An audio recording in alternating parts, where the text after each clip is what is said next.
Oh, there was a comment in the chat from Jody. She said, "I'd love to lean into my genius stuff 60% of the time, but what do you do when it's underpaid or difficult to make a living doing that thing?" Yeah, that's the truth of the matter. I think we all live in this. We all have lived or are living in that space. And I'm curious what your genius is. Oh, it's the sketchnoting still. And yeah. And do you do any of it without getting paid? I mean, yes, now.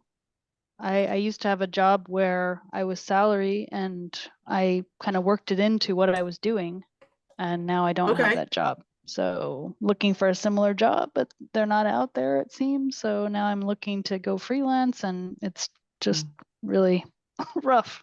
A lot. It's a lot of mountains, I would imagine. Well, I would ask, what are the other aspects of sketchnoting that like are available to you? So in sketchnoting, what does that mean? You are innovative in thinking, you are creative, you think outside the box, you're quick. Are all those just came off the top of my head, but are those correct? Yeah, it's more, it's all the, I mean, it's the translating the audio to the visual, right? And so I've also applied that in creating little cartoon videos, which again, it's there, it's out there, people do it, freelance it, but it's, you know, not very well paid. Like it's just not, undervalued, I think, in society, or, you know, I mean, I don't know, just the feeling I get right now. Yeah, I hear that. I would attest that anything creative is undervalued in our society as well. I don't think that, though, that negates that you have something that is valuable and worthwhile to pursue.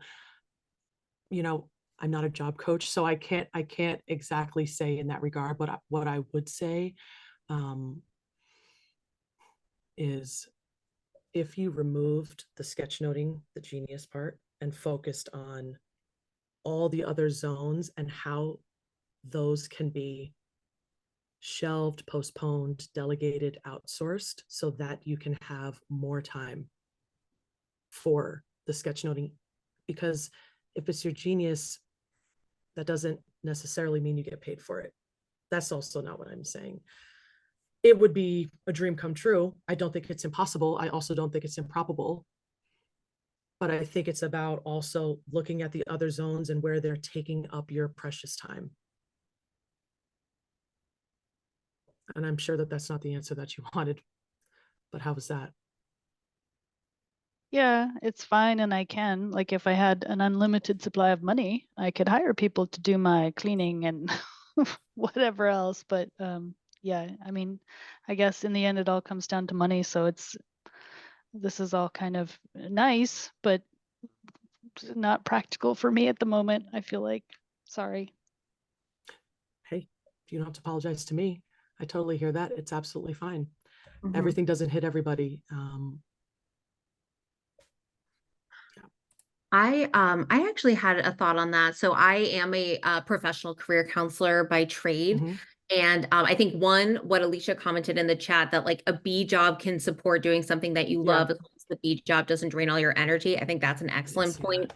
And two, Jody, I think you have so many transferable skills with that creativity. You have such a different lens that you bring. So I think it may be that in your past role, you were able to incorporate sketchnoting into a job that wasn't it classically. I think if you're looking at other creative jobs where that could be an element that is your special skill you're bringing to the table that's different than other candidates, or you can then integrate that in after maybe like 6 months in a role. So maybe you need to be looking at kind of like videography editing, maybe some marketing and like creative design, graphic design, things of that nature, which then you can tie in your personal sketchnoting. I think that may be a more probable approach to both getting paid for it and being able to integrate it into your paid work.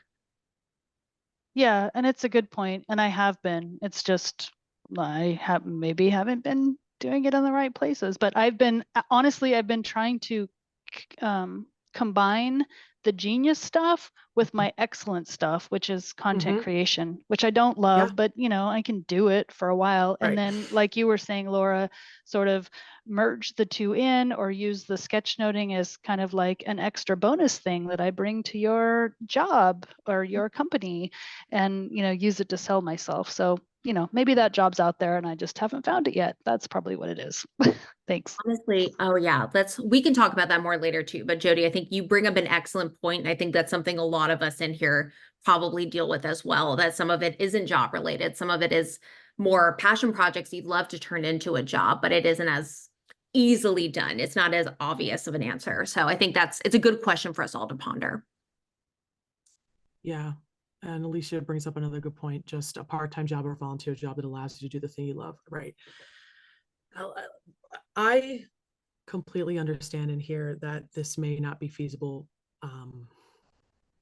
of a viewpoint to have at this moment, because maybe you're in it and it's not great in the job market at the moment. I hear that and I see that. And this sort of work is simply just to get your brain stirring and migrating the thought that old keys won't open new doors.